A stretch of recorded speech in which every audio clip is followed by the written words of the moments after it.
నిన్న ఆంధ్రప్రదేశ్ మాజీ మంత్రి senior YSR Congress party senior leader Ambati Rambabu గారు ఇంటిపై ఆయనపై జరిగిన దాడి చూస్తే ఆంధ్రప్రదేశ్ రాష్ట్రంలో ప్రజాస్వామ్యం ఉందా లేదా రాక్షస పాలన కొనసాగిస్తున్నారు కూటమి ప్రభుత్వం అధికారంలోకి వచ్చినాక అనే దానికి నిదర్శనం నిన్న జరిగిన సంఘటన. నిన్న సాయంకాలం 5 గంటల నుంచి రాత్రి 10:30 వరకు దాదాపు 1,000 మంది 2-3 వేల మంది కార్యకర్తలు, తెలుగుదేశం పార్టీ గుండాలు, రవిడీలు అంబటి రాంబాబు ఇంటిపై దాడి చేసి కార్లు తగలబెట్టి, ఆఫీస్ తగలబెట్టి, ఇంటి కిటికీలు కూడా పగలగొట్టి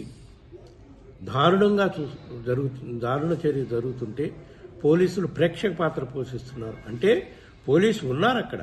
దేనికి?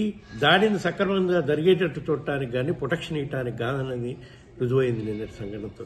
ఈ సంఘటనపై మేము వైఎస్ఆర్ కాంగ్రెస్ పార్టీ అధ్యక్షుడు గారు జగన్మోహన్ రెడ్డి గారి ఆదేశాల ప్రకారం కేంద్ర ప్రభుత్వం దృష్టికి తీసుకెళ్లి ఆంధ్రప్రదేశ్ రాష్ట్రంలో శాంతి భద్రతను పరిరక్షించాల్సిన అవసరం ఉంది. కేంద్ర ప్రభుత్వం ఇంటర్ఫీర్ అవ్వాల్సిన అవసరం ఉంది. ఇటువంటి దారుణమైన పరిస్థితుల్లో ఒక మాజీ మంత్రికే ప్రాణ రక్షణ లేకుండా ఇంటి మీద దాడి చేస్తుంటే పోలీసులు ప్రేక్షకుల్లాగా చూస్తున్నారంటే ఎటువంటి పాలన సాగుతుందో గమనించాలని చెప్పి కేంద్ర హోంశాఖ మంత్రి అమిత్ షా గారికి, హోం సెక్రటరీ గారికి కూడా కలిసి విన్నవించే కార్యక్రమం చేస్తాం. ఇటువంటి సంఘటనలు మళ్ళా జరగకుండా ఉండాలంటే కేంద్ర ప్రభుత్వం చర్యలు తీసుకునే కార్యక్రమం చేయాలి అని చెప్పి వైఎస్ఆర్ కాంగ్రెస్ పార్టీ నుంచి మేము డిమాండ్ చేస్తున్నాం.